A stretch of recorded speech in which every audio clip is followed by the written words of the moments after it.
It's a known fact that whenever a game series goes above and beyond, it's practically inevitable that it'll receive spin-off games. I mean, just look at Mario. That franchise has so many spin-off games, it'd take me a while just to list them all. And just like Mario, Nintendo's other star platformer, Kirby, wouldn't be exempt from this trend of spin-offs. Though thankfully, rather than lazily releasing subpar spin-offs just for the purpose of filling a quota, Kirby would make some just as memorable as the mainline games.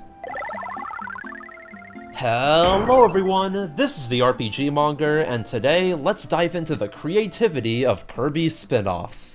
Starting as early on as after the second game in the series, HAL Laboratories would waste no time in giving Kirby his own spin-off, with Kirby's Pinball Land in 1993. Following the trend of larger franchises having arcade-style spin-offs, Kirby's Pinball Land is a delightful little game, giving pinball its own Kirby twist with characters from the first two games, boss fights, and a harder extra mode for each stage. When it came to HAL, pinball couldn't have been a better starting point for Kirby spin-offs, as by that point, they'd already made 4 other pinball games. Pinball Spectacular, a pretty simple game for the Commodore 64, Rollerball for the ColecoVision, an NES remake of Rollerball with multiple screens to simulate a longer pinball machine, and Revenge of the Gator, an expansion of Rollerball's concept now featuring bonus stages on top of the multiple screens of the main pinball machine. For HAL, Kirby's Pinball Land was the perfected version of the previous 2 pinball games, having a lot more variety to it. Though when comparing the two, Kirby's Pinball Land and Revenge of the Gator do have some pretty noticeable similarities. And well, that's about all there is to it. Pinball Land delivers pretty much all you'd expect out of a pinball game, with some pretty decent difficulty added into the mix. But next up, moving on to the Super Nintendo, Kirby spin-offs would go from good to great with the release of Kirby's Dream Course, one of my personal favorite multiplayer games for the system. At first glance, the game revolves around a golf-esque system, in which you have to defeat all the enemies on a course before being able to send Kirby into the hole to win, victory being determined by whoever has the most stars collected and not necessarily who gets into the hole first. And when you hit specific enemies, you can get certain copy abilities, greatly aiding you if you use them right. Unless you get UFO, that practically guarantees your victory. After playing for a little bit, Dream Course quickly becomes a ruthless game of betrayal and multiplayer, the game providing many methods to completely screw over your friend. Since with the hole only being decided by the last enemy left standing, it's possible to sabotage everything if you just make sure the hole ends up in a hard to reach spot. Let me tell you, there's nothing more satisfying than being dead last, then completely turning the tables by using the course's mechanics to your advantage. Though that isn't to say the single player isn't fun either. Whereas multiplayer only gets 4 courses to choose from, single player goes through 8, providing a good challenge as well alongside a pretty basic storyline. The thing is, weirdly enough, the storyline would only be presented in the Japanese version of the game, it all being delegated to the manual in the American release, something I've never seen localization do, to be perfectly honest. In my opinion, Dream Course would be the first spin-off where HAL truly started experimenting, creating a fantastic product that's now more accessible than ever. The Nintendo Switch Online version featuring online multiplayer. Now everyone can put their friendships to the test through betrayal after betrayal. But anyways, with unique localization decisions being an ongoing trend, next up is Kirby Avalanche, the oddity of the franchise. To put it simply, the game is just the popular puzzle game Puyo Puyo. The problem was, up until the early 2000s, developers were hesitant to localize the games as they were to the West, leading to a variety of reskins being released instead, Kirby Avalanche being one such reskin. If you like Puyo Puyo, you'll love Kirby Avalanche. I myself enjoying it a good bit. Though while Puyo Puyo is great and all, the game has even more weirdness beyond it being a reskin, mainly the dialogue. Yeah, essentially one of the last things you'd ever expect from Kirby games at the time. Not only is there minor voice acting of varying quality throughout the game, Kirby Avalanche features the sole appearance of Sassy Kirby. Please don't tread on my roots, it would not be a wise decision.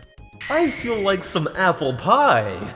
Like, just imagine if Kirby had dialogue like that in the modern games. It'd be a far different series by now, that's for sure. Though now leaving the Super Nintendo, as I don't want to look at DDD's weird massive hands any longer, we're back on the Game Boy with Kirby Blockball, the franchise's spin on the classic arcade game Breakout. Continuing the pattern of taking a pre-established concept and adding copy abilities to it, Blockball stands out with its classic gameplay, various boss battles, and surprisingly solid soundtrack. Plus, like Pinball Land, Blockball Blockball keeps things from getting stale through bonus minigames, my personal favorite being the air hockey. However, as I found out, Blockball went through kind of a development nightmare, something you really wouldn't expect from a game like this. Apparently, during the game's development, higher-ups at HAL Laboratories decided that the game wasn't Kirby enough, forcing the design team to spend essentially half a year redoing most of the game to please the company. And hey, if anything, that just shows that even with a small game like Blockball, they'd hold it to the same standards they have for the mainline games. All the more reason why HAL is such a great game developer. So sticking with the Game Boy, next up is Kirby Star Stacker. Clearly taking inspiration from a couple popular puzzle games, Star Stacker fits right in with the other Game Boy spin-offs as a neat little game to play during your downtime. Like Avalanche before it, Star Stacker is a similar game where you have to match the right blocks together, any star blocks wedged in between giving you points needed to win the game. It's just different enough to be its own thing, and I'd say Star Stacker is pretty fun. Though aside from quality pixel art, there isn't much more to the game outside of the base modes. However, this wouldn't be the only Star Stacker game, as in 1998, the game would receive a sequel with Super Kirby Star Stacker, the only full Kirby game never released outside of Japan. Which isn't the most surprising, considering by the time of its release, the N64 had already been out for 2 years. But touching on the game itself, Super Star Stacker is pretty much just the first game with a shiny new coat of paint. I mean, hey, at least the pixel art is great. My personal favorite being Kirby and the Animal Friends playing karaoke and getting drunk. That definitely didn't help this game's localization chances. And aside from that, the game also has a little story added as well. It isn't much of anything, though in case you've always wondered who this character is when she's appeared in other Kirby games, she's the secret final boss of Super Star Stacker. Plus, weirdly enough, later on in Kirby Superstar Ultra, the theme when you fight Masked DDD would actually be a remix of a song from Super Star Stacker. What an origin. Though that's about all there is to say on the Star Stacker games. Now normally, we'd move on to Kirby Tilt and Tumble for the Game Boy Color, but technically there's one more Kirby spin-off we haven't touched on, Kirby's Toy Box for the Super Famicom Satellaview network. You see, in the mid-90s, Nintendo would release a modem add-on for the Super Famicom exclusively in Japan, where through the Satellaview, a variety of games would be released for download. When it came to HAL Laboratories, they'd contribute Kirby's Toy Box, a collection of small mini-games for the service. And interestingly enough, while not technically Kirby, the unreleased prototype of Kirby's Dream Course would also be released for Satellaview, a unique way to recycle what would have otherwise never seen the light of day, that's for sure. However, now like I said earlier, with that covered, let's move on to Kirby's first taste of motion controls. Taking advantage of a built-in accelerometer in the cartridge, Kirby's Tilt and Tumble would be one of the more different entries in the franchise, as nearly all the game's controls rely on that aforementioned sensor. It's cool, don't get me wrong. For the time, Tilt and Tumble was unlike any other Game Boy Color game, making for an entirely fresh gameplay experience. Though on the other hand, at least with me, I feel the game is a bit held back by the console it's on. For one, as you have to hold the Game Boy Color flat to play, I found myself a bit annoyed at times, since with the handheld having no backlight, I sometimes ended up blocking the light above the Game Boy, further obscuring the game itself. Plus, with how sensitive the motion sensors are, if you're someone like me who has slightly shaky hands from time to time, Tilt and Tumble can become kind of a nightmare as you try to keep from falling off the small platforms. Without a doubt, it's a game that heavily relies on its gimmick, and definitely didn't plan for future consoles to play it. I mean, hey, I guess it's kind of an achievement to be the first game that can be controlled by holding an entire home console. Anyways, even though this is probably my least favorite Kirby spin-off, I can't help but respect it for breaking the mold of Game Boy Color games, once again showing off that classic HAL creativity. What surprised me is this game almost received a sequel, development progressing far enough to be shown off at Space World 2001. Of note, while most of the gameplay shown was the same as the first game, Tilt and Tumble 2 actually utilized a concept that'd soon become commonplace a few years later with the DS, as since you had to play the game using a GameCube and Game Boy Advance, gameplay would shift between the two consoles, much like how the DS made use of its two screens. Makes you wonder if this nearly unknown cancelled title had any influence on the future handheld. Definitely would have been an interesting game, that's for sure. So now, with the early Kirby spin-offs out of the way, it's time to get into the really good stuff. As alongside Kirby's struggles to produce a mainline game for the GameCube, Kirby's creator, Masahiro Sakurai himself, would step in and create Kirby Air Ride.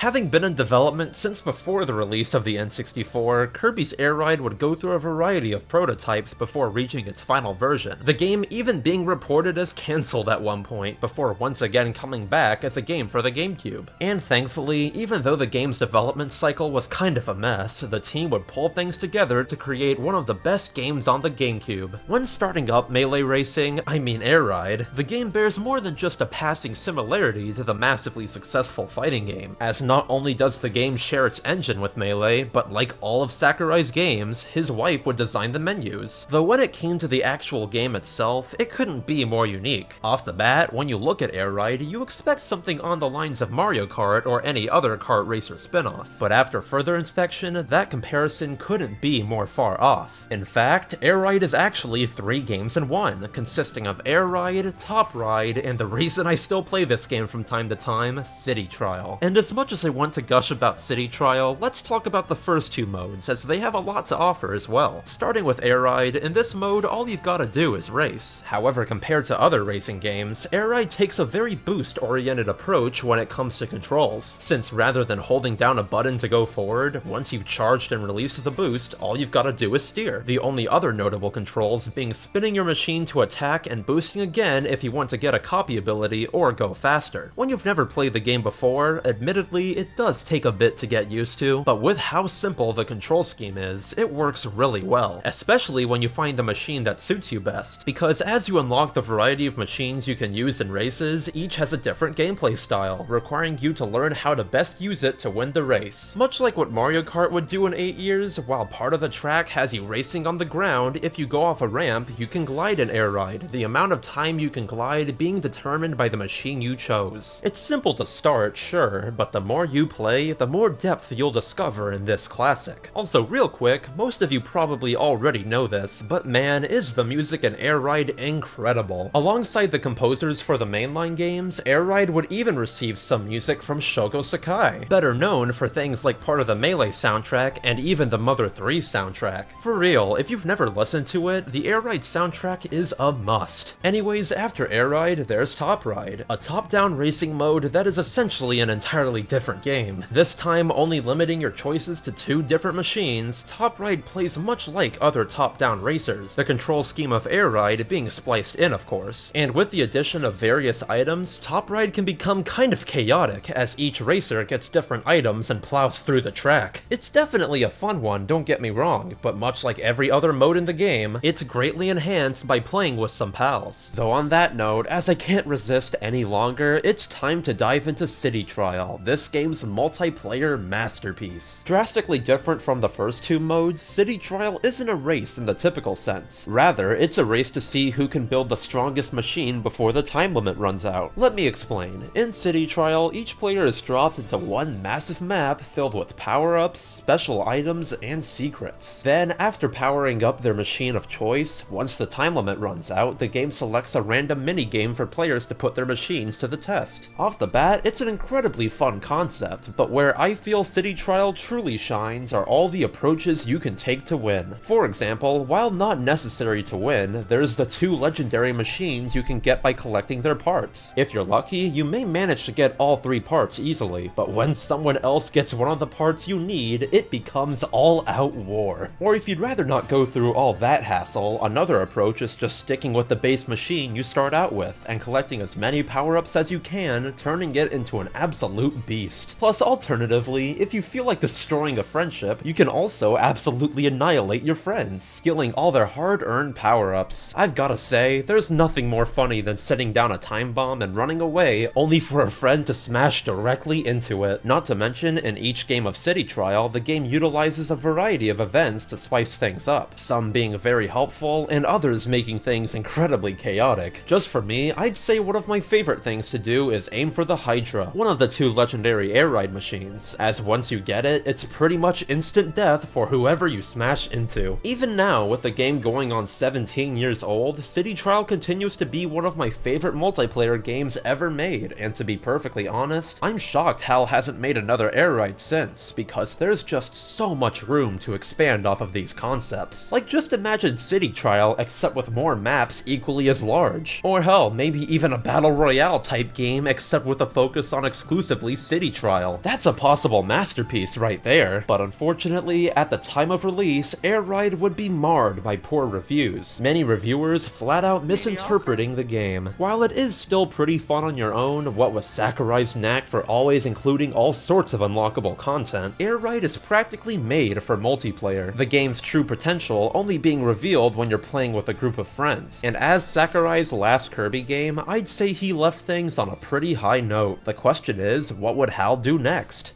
Jumping back to handhelds, in 2005, the Nintendo DS would release, spawning a massive amount of games surrounding the handheld's touchscreen. So to take advantage of this already massive trend, Kirby Canvas Curse would release, one of the best touchscreen-focused games on the system. Coupled with probably my favorite ad campaign for a Kirby game, Canvas Curse's control scheme was about as simple as you can get. Maintaining the platformer genre of the mainline games, to move Kirby around, all you had to do is draw a line for him to roll on. That's it. Aside from that, the only other notable controls are tapping Kirby to use a copy ability or dash, and tapping enemies to paralyze them. Sounds easy enough, sure, but with the added factor of there being a limited amount of ink to use before having to fall to the ground to recharge it, levels become much more strategic, as you have to always make sure you have enough ink to take Kirby where he needs to go. And unlike any Kirby spin-off games yet, Canvas Curse would actually have a story equal to the ones in the mainline games. Basically, one day a powerful sorceress named Dracia emerged from a long-forgotten painting, and through the powers of a magical paintbrush, vowed to rule a world made entirely of paint, going to Dreamland to make that goal a reality. Except after arriving and transforming the world, Kirby appeared to put a stop to her, receiving a curse from Dracia that turned him into a ball. However, in a stroke of luck, he'd managed to obtain the magical paintbrush after she finished using it, utilizing its power to put a stop to her. It's a pretty unique story to accompany the unique gameplay, but what makes this game truly shine for me is the art style. With everything being stylized like a painting, Canvas Curse has one of the most distinct art styles of any Kirby game. Like, just look at those backgrounds. For such an early entry in the DS's library, this game definitely made use of the handheld's graphical capabilities. Not to mention, keeping within the theme of an altered Dreamland, nearly all of Canvas Curse's music is composed of Kirby remixes, the only notable new songs being at the very end of the game. Alongside breathing new life into the Kirby platformer formula, Canvas Curse's presentation cannot be beat. And to do it full justice, let me talk about its finale. While everything throughout the game fits in with how usual Kirby games play out, albeit in the altered Canvas Curse style, the final level of this game takes a hard tone shift. When you enter the world of Dracia, Canvas Curse actually becomes mildly unsettling, the level itself being a chaotic assortment of colors and the only enemies to speak of being paintings that laugh at Kirby as he rolls by. Plus, in contrast to all the upbeat Kirby remixes that filled the game, the only song that plays here is a droning high-pitched noise with occasional melodies spliced in. Honestly, this level does more to establish Dracia's character than anything else, showing how unhinged the villain is. Then, once you reach Dracia and start the only actual boss battle in the game, it's time to throw everything you have at her. But once you've defeated her normal form, Dracia transforms into the nightmarish Dracia Soul, in actuality the first soul battle in the entire Kirby franchise. Bouncing around as a massive sentient ball of paint, Dracia Soul is unique in more ways than one, as in the entire series, Dracia Soul is the only boss ever depicted through a hybrid of 2D textures and 3D modeling, since while the ball part of Dracia is a 3D model, her face is a separate sprite altogether, with the flowing paint effect on her body being achieved through having another texture rapidly moving across the ball model. Just some useless Kirby trivia for you all, though it definitely makes me appreciate this game even more. Plus, if you've played the more recent Kirby games, it turns out Dracia actually had two sisters, all separated at birth. I swear, Kirby lore really extends to pretty much everything, doesn't it? So then, getting back on track, after beating Dracia for good, Dreamland returns to normal, a happy Kirby waving goodbye before the credits roll. And well, that's Canvas Curse, a fantastic touch-based game that Hal definitely struck gold with. In fact, Hal liked Canvas Curse so much, they'd actually give the game a sequel. But before we get to that, we still have some more spin-off games to talk about. The next one being Kirby's Epic Yarn.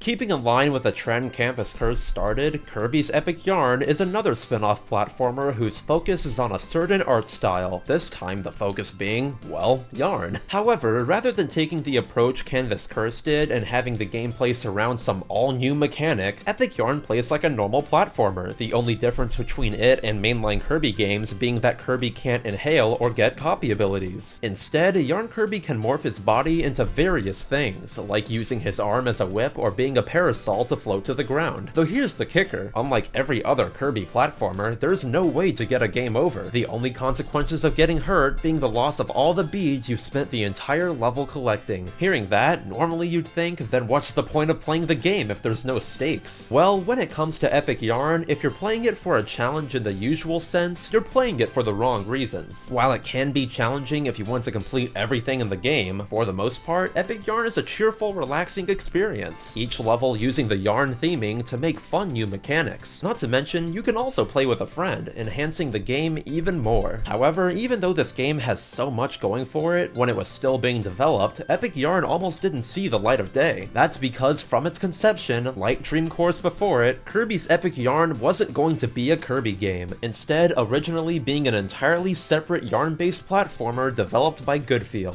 During development, work on the game hit a roadblock as team members working on it felt the game was more boring than anything, due to its easy nature. In turn, at one point in development, the game was made exceedingly difficult to combat this, proving to be just as tedious as when it was easy. Then, when just about all hope seemed lost, Nintendo swooped in to save the day, asking Goodfeel to rework the game into the Kirby franchise, delegating what would have been the protagonist to the second player slot. Whereas in Canvas Curse, the presentation complemented the gameplay, in Epic Yarn, it's more the gameplay that complements the presentation, because this game really makes use of the Wii's graphical capabilities. From the individual stitching of everything to all the different arts and crafts throughout the levels, I'd say this game is worth it purely to take in the pleasantly crafted stages. Plus, along with the relaxed gameplay approach, Epic Yarn has a pretty unique soundtrack as well, most of the songs having a piano focus more than anything. Except for the very end of it all, when veteran Kirby composer Jun Ishikawa swooped in to craft a more traditional upbeat song for the game's final boss. And speaking of that final boss, let's touch on Epic Yarn's story. Similar to Canvas Curse, Epic Yarn's main villain is a yarn sorcerer named Yin Yarn, who after essentially being robbed by Kirby, would transport him to a whole new world called Patchland, where everything is made out of yarn. Then, as Kirby ventured throughout Patchland, back on Popstar, Yin Yarn was hard at work transforming Dreamland into yarn so that he could rule over it, much like Dracia before him. And while there's not much else to the story aside from Yin Yarn's inevitable defeat via tank, it is worth noting that even Epic Yarn has a small tidbit of lore, mainly concerning Yin Yarn, as contrary to what you'd think, his true identity is actually the two knitting needles he's always holding, his main body merely serving as a disguise. Though there you have it, mixing a fantastic presentation with gameplay that constantly varies from typical platforming to all the vehicles Kirby can transform into, Kirby's Epic Yarn does its job well. And hey, what could be better than everyone's favorite Pink Puff tackling the housing market? But wait, before I move on to the next game, just last year, Kirby's Epic Yarn actually received a 3DS port bearing the incredible name of Kirby's Extra Epic Yarn. Much like the Japan-only Super Star Stacker, Extra Epic Yarn released on a dying console, ending up as one of the last entries on the 3DS. Though hey, at least now you've got the game on the go. The problem is, when I see this port, what it definitely strikes me as is the developers caving in to make the game more like others in the series, with it now having weird pseudo-copy abilities that honestly just make things even easier. Plus, for those still wanting a challenge out of this game, even though that goes against the whole point of the original, Extra Epic Yarn has a hard mode, and that would have been fine had they not put in this weird enemy that constantly bugs you throughout the mode. It's a really bizarre decision that makes the game so much more tedious. Unlike pretty much every other Kirby spin-off, Extra Epic Yarn stands out in a negative way, definitely coming across as something Goodfeel squeezed out without much thought. All in all, just get the original. Aside from the newly added sub-games being okay, and some other minor additions, Extra Epic Yarn doesn't deserve the extra in its title.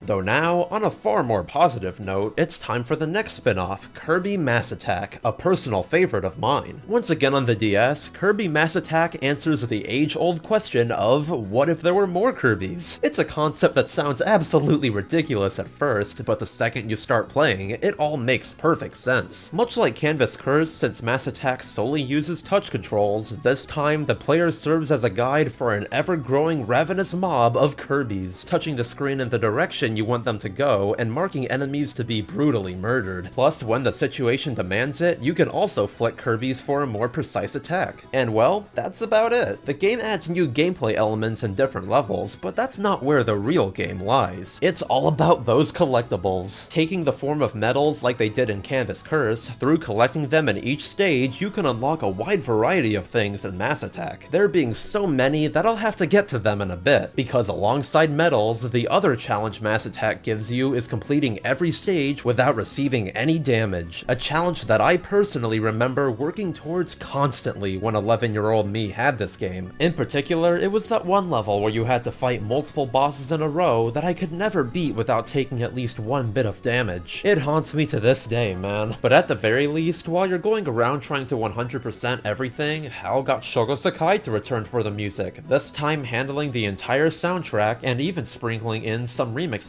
of the songs he composed for Air Ride. It's a fantastic game that I'd recommend to anyone, and hey, wouldn't you look at that, the Squeak Squad makes an appearance in this game. If that doesn't sell you, I don't know what does. So that all being said, before we go to the story, let's talk about the sub-games of Mass Attack, as out of any Kirby game in general, these are probably my absolute favorites. Having a whopping 6 sub-games under its belt, technically 8 if you count the boss rush and minigame during the credits, the devs of Mass Attack really went all out for this one, though for the sake of this video, I'll only be talking about 3 of them, as the others are pretty simple. First, there's Kirby Brawl Ball, a sub-game that shows that Hal still has the ability to make quality pinball games. Playing like a more refined Kirby's Pinball Land, this sub-game is exactly that, being a bit shorter than the original, but just as addicting. Not to mention, Brawl Ball has bosses as well, seemingly having a more Kirby Superstar focus this time, even featuring a fight with Marks. Then there's Strato Patrol EOS, a shmup-type game that has a pack of Kirbys going across a vertical stage and destroying enemies, there being a different boss at the end of each stage. Of note, in this one, there seems to be more of a Kirby's Adventure theme, with many classic bosses including Nightmare showing up to challenge the Kirbys. Like Brawl Ball, this one is also incredibly addicting. I personally remember spending so much time with them that it sometimes rivaled the time I spent playing the main game. And last but not least, there's Kirby Quest, the sub-game that proves Hal never forgets about anything. Stylized like a turn-based RPG, Kirby Quest is all about timing, the strength of Kirby's attacks being determined by how accurately you can tap the screen. But that's not where this sub-game truly shines, as throughout the fights, there are so many obscure Kirby references, not even seasoned fans will always notice them. For instance, take the fact that this sub-game has one of the only references to Kirby right back at ya in the entire series. And even more obscure, Kirby Quest even references Kabuki Kirby, the most cursed copy ability where Kirby just becomes a straight-up guy. Funnily enough, at the time of Mass Attack's release, the Kirby special that featured Kabuki Kirby hadn't even been released outside of Japan yet, only coming out over here in 2012. Though now, with the sub-games out of the way, let's talk story. Once again going with the plot frame of the villain transforming Kirby in some way, this time the villain is a death god named Necrodius. After splitting Kirby into 10 versions of himself, Kirby Mass Attack's plot is pretty simple, the only things of note being DeRoach helping Kirby out along the way. You know, after pretty much the same thing happening in Amazing Mirror, you'd think Necrodius would learn from the mistakes of Dark Meta Knight. When comparing Mass Attack with its other touch game counterpart, Canvas Curse, while part of me definitely prefers Canvas Curse for the cool art style it went with, Mass Attack is an incredibly fun game as well, and it's an absolute must if you're looking for solid DS games. Though speaking of Canvas Curse, seeing that it was such a success, Hal decided to go all in, actually giving the spin-off a proper sequel.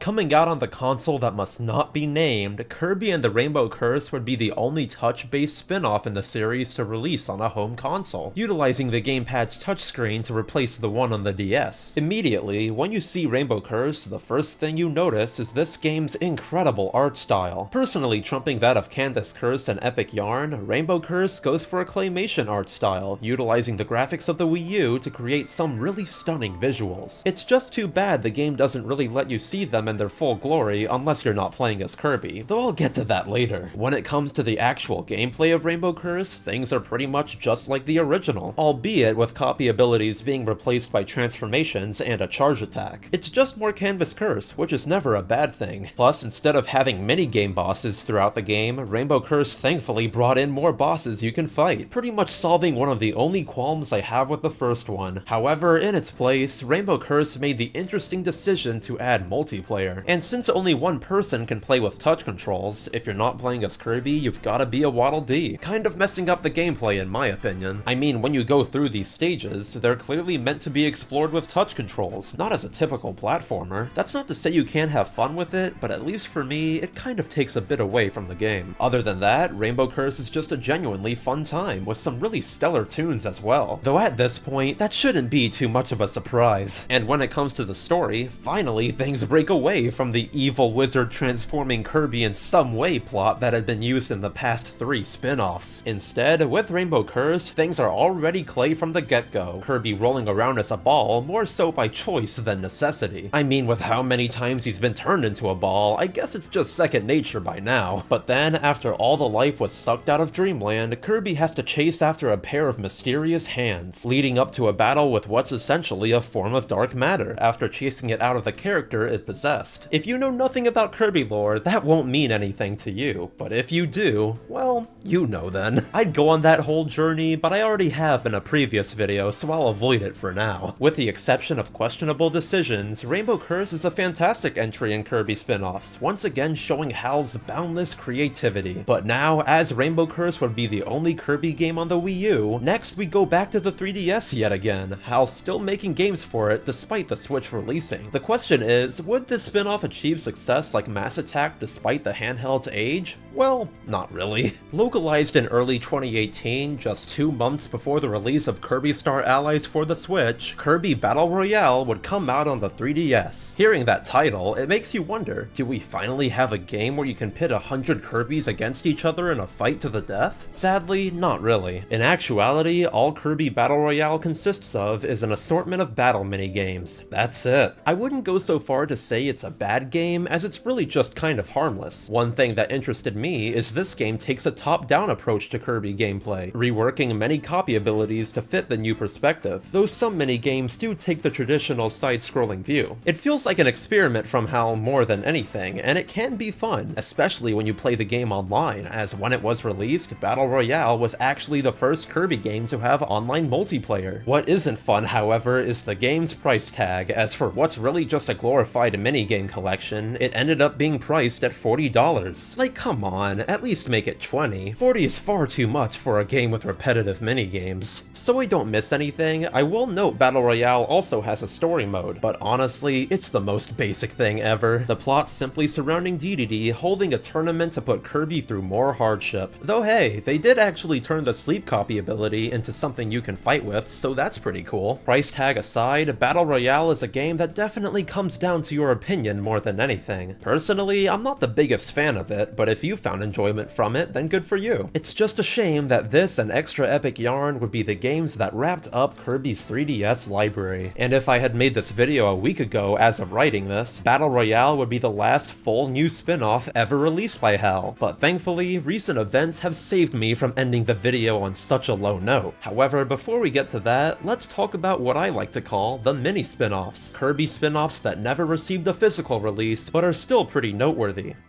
Staying on the 3DS but going back a few years, there's the expanded subgames Kirby Fighters Deluxe and DDD's Drum Dash Deluxe. Both originating as subgames for Kirby Triple Deluxe and releasing soon afterwards, they're neat little games. In Fighters Deluxe, basically it's just Smash only with Kirby, having more modes, stages, and copy abilities than the original subgame. On HAL's behalf, it's a great concept, as with the various moves each copy ability has, most of the framework for a fighting game is already there. It's just a shame Fighters Deluxe didn't have any online play. If only there was a future game that could solve that problem. Though drawing even more comparisons to Smash, rather than having a fighting polygon team, Fighters Deluxe has an army of DDDs, which is arguably even more terrifying. And moving on to the other subgame expansion, there's DDD's Drum Dash Deluxe, a Kirby rhythm game, pretty much only providing new, harder courses. If you enjoyed the original subgame, you'll love this. Both versions playing the same. In Drum Dash, you control DDD jumping on drums in tune to the song that's playing, all the while trying to collect coins and playing a tambourine at the height of each jump on the backbeat. In later stages, it can become pretty challenging too, especially if you're aiming to perfect each stage provided. Much like other spin-offs, these two were definitely one of the more unique experiments by HAL, and a few years later, after the release of Kirby Planet Robobot, HAL would expand on its two subgames as well. Starting with Kirby's Blowout Blast, an expansion of Robobot's 3D Rumble, this would be another bold experiment on HAL's behalf, dropping Kirby into a full-on 3D space,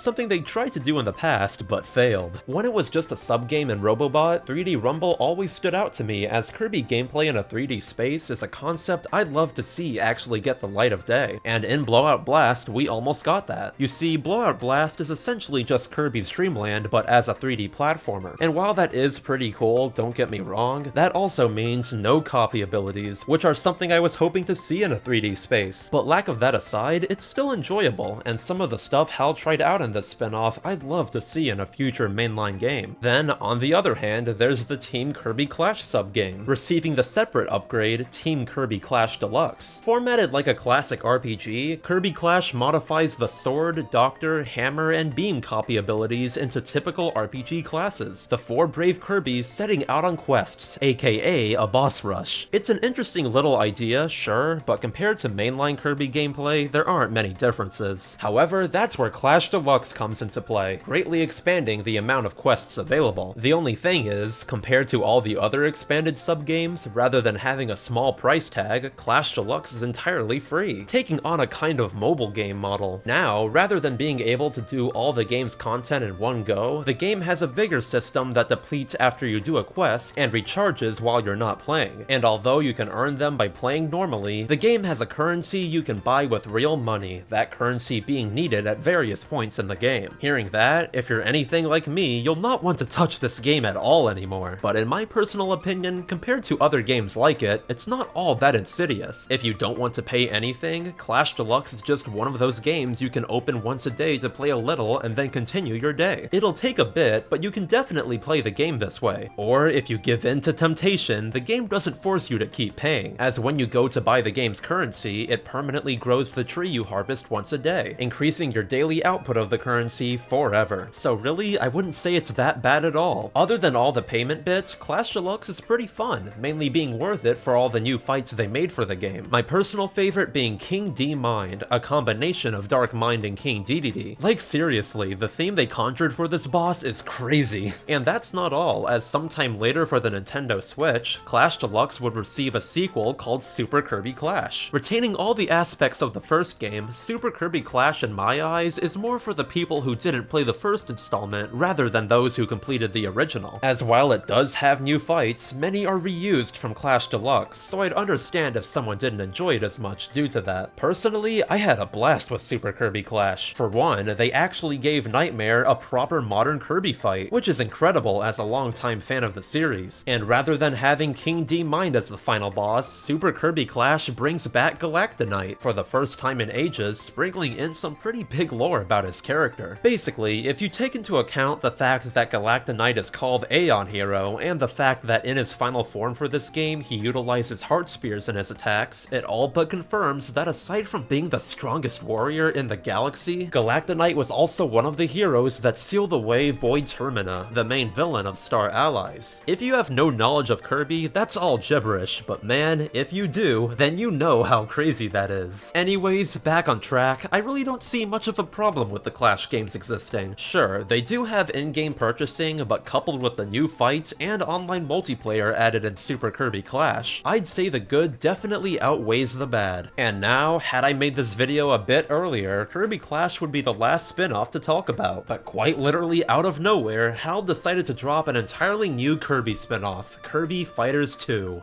Only releasing digitally like the original, after being leaked the day before release, Fighters 2 blindsided practically the entire Kirby community. And finally, whereas Fighters Deluxe was more of a proof of concept, Fighters 2 is now an actual fighting game, complete with online multiplayer. Looks like I won't be needing this anymore. Seriously, I would have already been satisfied with Fighters 2 if it was just one with added online capabilities. But they went even further beyond. Alongside adding many more copy abilities to choose from, including a few entirely different characters, Fighters 2 added the all-new Wrestler ability, which is so fun to play as. Straight up, Wrestler is just a perfect version of Kirby's old Suplex ability, and it's so fun to toss your friends to their doom with it. Though aside from expanding on everything from the original, Fighters 2 also has a decent little story mode, where Kirby has to climb a massive tower to face Meta Knight and King Dedede at the top. And on the way, there are some pretty interesting fights too. Most importantly, Shadow Kirby actually makes an appearance again, the pause screen lore confirming that he's the same Shadow Kirby that appeared in Amazing Mirror, which is definitely some pretty spicy lore. But above all, nothing will ever top the fights with Dedede and Meta Knight, as them being bros is a dynamic I have to see more of. Like seriously, HAL, this kind of stuff needs to happen more in the mainline games. I know you want to. Then, once you've beaten the 4 normal chapters of the story mode, the 5th and final chapter is absolutely brutal, going on for 50 floors and only allowing you to lose 3 times before having to start all over. Though thankfully, if your rank in the overall game is high enough, you'll unlock some story items that'll make this journey much easier. And once you reach the top of the tower yet again, Kirby has to fight Meta Knight and Dedede one final time, the allied antagonists donning cursed masks to boost their power. Usually in any other game, I just blow this off as a cool way for the characters to get stronger, but knowing Kirby, I'm sure these masks will have some lore attributed to them in the future. Hell, I've already seen people start to theorize about them. Though anyways, after beating the story mode and watching Dedede and Meta Knight take the walk of shame yet again, I swear, I'll never not love HAL's fan service. There's yet another single player mode to try. Returning from the original, this one is far simpler as it's just a series of fights culminating in a battle with Shadow Kirby. The thing is, this one can also get pretty hard, a new difficulty level being unlocked if you beat the normal hard mode. Compared to the original sub-game and the expansion of it, Kirby Fighters 2 has serious potential to become something more, and as an already fun fighting game, it'd be great if HAL gave this game updates in the future to keep it fresh.